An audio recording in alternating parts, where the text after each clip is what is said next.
add on to that, or the next logical question will be, can you help us expand on these four quadrants that you're talking about? Right, I'll do that. It's actually a lot of things, but we spoke in fragments, right, about unified commerce. So before we get into expanding the four quadrant approach, let's first understand our take on unified commerce, right? The general acceptable definition, industry definition of unified commerce is, in omnichannel you have multiple channels, but you don't have one piece of software, one version of truth. In the unified commerce world, it is all connected real time. It does not mean that it does not mean it's a web part of it or the mobile part of it, or the store part of it, but all of it is coming together real time. And also one important thing which we are trying to address in the unified commerce is, how do you bring all the experiences from within the brand or within the ecosystem or even outside the ecosystem? How do you make it consistent, right? And what we say is, it's not a single software but a solution, but a architectural approach. That is what we see, or that's what we say as unified commerce. So you are saying that, as compared to what the industry thinks, probably our approach is more architectural, more framework driven, which kind of provides that level of customization that we have always been talking about. Every retailer has to have on its own. Okay, that's interesting. So I think the next logical question that I continue to talk about was, can you expand a bit on those four quadrants? Absolutely. And as we mentioned earlier, right, unified commerce approach grows from the idea that any retailer starting on their digital transformation journey must ensure to enable the enterprise. So when we talk about enable, right, I mean, I did talk about enable as the first pillar or the first quadrant, right? So when we talk about enable, we are talking about making sure that all the nuts and bolts are put together. The platform is laid. You have, this is done through thinking or having future thinking thought process. Like you have collaborative platforms for ideation and design thinking approach in place. You put together processes around DevOps for development strategy, so that you fail fast and you learn fast. And then of course you have, from a testing standpoint, you make sure that there is a higher degree of automation in QA. So you have QA automation, release automation, and then of course you kind of put together the architecture as well for re-engineering these landscapes. So it could be what works for you. It could be a microservice architecture, any other architecture which typically works for you. But these are fundamentals, and that's the reason I put it as enable. You need to get this right, and then you go on, right? We can go on and on, but the principles to view technology as an enabler to create a solid base and accelerate your customer journey is a must. That is definitely something which you need to look at. And then we move on. From an enable standpoint, you move on to the next quadrant, which is about integrating your enterprise. I'm sorry, integrating your enterprise. So here, what you do is, you build capabilities around integration, right? Because we spoke about integrating being one of the backbones of bringing everything together. All the data, all the systems which exist in silos together. But integration in unified commerce space is not just about letting systems talk to each other easily. More emphasis on creating a single view of data for three of the most data entities in retail. I spoke about it earlier: inventory, customer, and orders. Right. So it's just not about connecting systems. It is about also interoperability of data and making sure you use data from one system to another and bringing a very, very clear unified view. The most critical piece, right, if you ask us, is this: a single view to get your unified commerce on the right track at the right place. Mm-hmm. Okay, building APIs, enable data collection, and ingestion platform are important to successful digital transformation, initiative as well. And I think it's like, as I said earlier, it's definitely a backbone to what we are talking about. And as we move on, there is this third bucket which I want to talk about. The third quadrant which we talk about is definitely building experiences, right? Because today, retail is shifting its focus on building experiences. Okay, not to look at revenue as the sole KPI, but experience is becoming a very critical parameter for successfully, for their success, and connecting customers or connecting these experiences are becoming vital. And this has also resulted directly in sales going up, people walking into stores, Mm-hmm. and you understanding your customer much better, right? Got it. Shopping experiences are not influenced just by like icons or close friends anymore, Mhm. right? Yes, that's correct. But by social influencers now, who are using social media as a powerful channel to sway customers preference. Now that is definitely something which is adding to the mix. And connected devices are a powerful tool to ease the shopping experience, specifically around repetitive shopping experiences like curbside pickup, which we spoke about a little while ago, which is an extension to buy online, pick up in store. And then you have appointment based shopping, video consulting, and these are experiences which you necessarily need not only be building for using within your ecosystem. Like for example, if Mhm. you are say electronic manufacturer and distributor, now if you Mhm. have to build these experiences, you can actually build and enable your dealers, enable your third party brands to use these experiences to provide same brand story across wherever the customer is purchasing, right? So that's the reason I say, when you build experiences, also keep in mind, go back to your enable and keep in Mhm. mind that you want to build experiences which are reusable, which are modularized, and which can be capitalized in many ways. You can combine one or two many experience and Mhm. present it to the customer. Yeah. And then, of course, the last part we spoke about is to analyze, where we learned from the past and made corrections to our present and the future work and analyze quadrant, right? We constantly improve, based on data which comes in, Mhm. and also we slowly develop certain models in which we can predict. So you can't definitely predict the customer behavior, Mhm. with fistful of current data, but an analysis of competition pricing can be implemented real time to advise your business for immediate actions. And Mhm. also, as you grow, you have multiple data points which you bring together, and this makes analysis even more effective. This then feeds back into each of the quadrants, each of the other three quadrants, right? Mhm. Kind of, as a perpetual ecosystem which truly evolves from time, and that's the core mantra of retail, right? To evolve, isn't it, Abhishek? Yeah, man, that was actually a lot of information. So again, one very interesting take from it, and I think that's very important for everybody who's listening out there. It's the consistency of brand experience that we are talking about that becomes very important, whether you are within the ecosystem of the retailer or outside the ecosystem of the retailer, because you don't want the brand to be identified from the platform. You want the brand to be identified irrespective of the platform that it is available on. So thanks, Vinny. I think that was a great point. But with so much of information to digest, one thing that I'll want to check about is you spoke about the four quadrant approach, Right. but the way we spoke about it, or the way I kind of interpreted it, that you start from the enable and you move in this cyclic journey of constant evolution and the perpetual machinery being set in motion. But what about the retailers who are already at some level of digital transformation programs?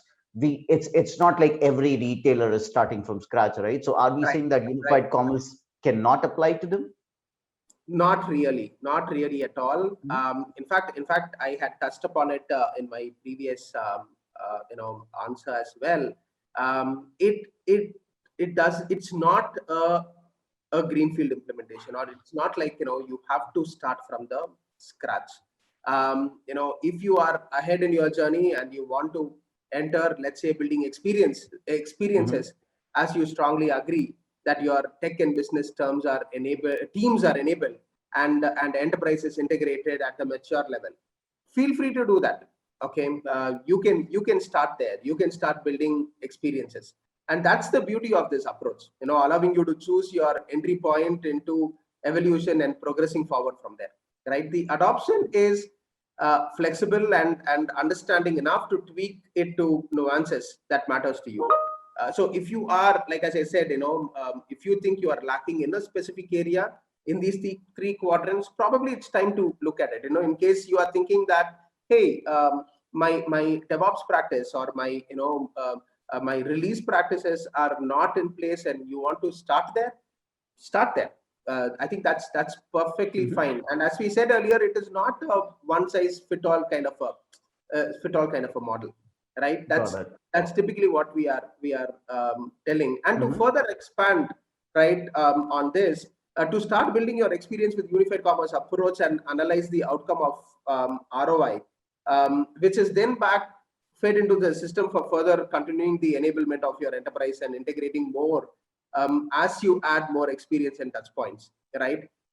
In between all this, you will continue to, of course, identify through metrics with system touch points, application needs, to upgrade, validate your metrics, as we see, if they are still relevant, and does it need work, right? Mhm. And unified commerce, of course, lets you identify specific areas which might require more work, than others, helping you prioritize your initiatives. So that's typically what we are talking about. And again, like, to answer your question, unified commerce is not about reinventing the wheel, right? Mhm. What works for you doesn't need to be changed, but if it can be armored better, why not? Your single Got it. view or single unified view of, let's say, your orders is already there, and you already have a great OMS which provides you with that. An order management system is already provides you with that. Then why go and change it, right? Mhm. Or let's say, your single view of customers is backed by great CRM tool, but it is not integrated. You still see certain information, in silos. Probably that's where you want to invest, and you want to start bringing everything together. So unified commerce will help you. In fact, it's more an approach, Mhm. which will help you, or which will give you the guiding principles to build better integration for the same, in from an integration standpoint. So, Got it. the principle of unified commerce is to help build around what works and continue to leverage what your existing systems are best in providing, and Mhm. and add new features or re-engineer system application around them. Hmm. So I think that was a very powerful statement that you make. You don't have to reinvent everything. If something works for you, you Right. continue to use it, and whatever else you need to work on, focus there. So I think that will probably ease up a lot of viewers here who might have thought that unified commerce is, we have to do a whole lot of stuff. So thanks for that statement. With that, Vinny, I'll probably want to come to the last section. It's just way too much information. I think we'll break it into further pieces as we continue to launch videos after video. So, one question that I have, if we have to talk about the outcomes, so the key takeaways, can you Mhm. highlight some possible benefits from this four quadrant approach of unified commerce? Definitely, few things which come to my mind is, faster go to market, through Mhm. small scalable system which can be brought together to serve larger purpose. We spoke about, adapting to DevOps, more automation. So definitely that's going to accelerate your go to market, right? And really smaller pieces so that you fail fast, you learn fast. Rather than, I say, fail fast, you learn fast, and then you improvise. All result in faster release cycle, right? Which Mhm. all retailers are aiming for. And just like the Lego piece, Lego, this one which you spoke about, example which you spoke about, you build Mhm. smaller pieces and put them all together for a bigger model. That's Okay. something which we are going to do. And then, the second advantage which I definitely see is your thought process for making the whole thing headless. When you start looking at building experiences, naturally you will have to start having a common set of services which you expose, which can be consumed by newer experiences, newer channels. Mhm. So headless retail is definitely something which you would inculcate as part of the thought process, and that's definitely going to be an advantage. And then, single view of data will help generate from omnichannel to letting each customer touch point offer same quality of service. See, today, this is definitely one area which requires a lot of improvisation. I buy in one channel, then I call their service agents, and they have no clue about where I bought, what I bought. Sometimes they have a good understanding if it is bought within the ecosystem, but if it is bought outside the ecosystem, they don't have much of Mhm. an understanding. Definitely, single view of data will bring that. Knowing where exactly your inventory is can also reduce cost. So it's just not about improving your business. It's also affecting your bottom line as well. It reduces cost and the lead time to fulfill, and planning while knowing your order status at any point in fulfillment gives you the availability to serve customers better and keep them informed. So that's definitely there. And then, of course, it provides data points for your customer segments on servicing placement that can help on advertising, on initiatives, including IoT commerce, right? I mean, today we are talking about IoT commerce, API economy, and all of these. So these experiences are real time, and that can and as it can get with the availability of process data, and customize it for each customer. So higher degree of personalization, Mhm. higher degree of automation, both from a perspective of channels and also your touch points, is definitely going to be some of the benefits which you will see in short term, mid-term, and long term, as we have this four quadrant approach, Abhishek. Right. So one highlight was the phrase that you use, headless retail. So I think that is something I'll probably interview you again for. That's a very interesting terminology that we used. We have always heard about headless commerce, but headless retail probably you're trying to encapsulate. But I think so. That's a one of the key takeaways. I'll want to ask more about it. But in the benefit of time, I really want to thank you, Finney, for all the time that you've taken and all the insights that you've brought in. A lot to digest and relate to. But one thing that I think for sure is that omni-channel is not being dumped. I'm going to make that statement. We are not dumping omni-channel. We are just talking about evolving omni-channel to the next level. The mantra is to think every customer touch point that is being used to connect with the retailer and ensuring that the information availability and the level of consistency is maintained. Building experiences that center around the ease of information availability and can be transported seamlessly from one channel to another within the ecosystem, or as you said, outside the ecosystem, is the next omni-channel, which we term as unified commerce. Right. It's also about, I think, getting the basics right. As you rightly pointed out, what works for you, continue to expand. But to do that, first you have to get the basics right, which means that your experiences like buy online, pick up in store, ship from store, endless aisles, if you have them right, then you progress to the next step of digital transformation. If you think that there is still a scope of improvement there, you build upon that and you Mm, mm, continue. mm. So of course, we don't want to skip a step in evolution, right? We have seen how Right. skipping a step in evolution has worked. So with that, I would want to conclude this video session, which spoke about what's next after omni-channel. And once again, thanks a lot, Finney, for taking the time out. It was wonderful talking to you, and probably I will bug you again for expanding on headless retail that we spoke about. Sure. It was a pleasure talking to you as well, Abhishek. Thanks. Thanks for Thanks. having me. Yeah. Thanks everyone.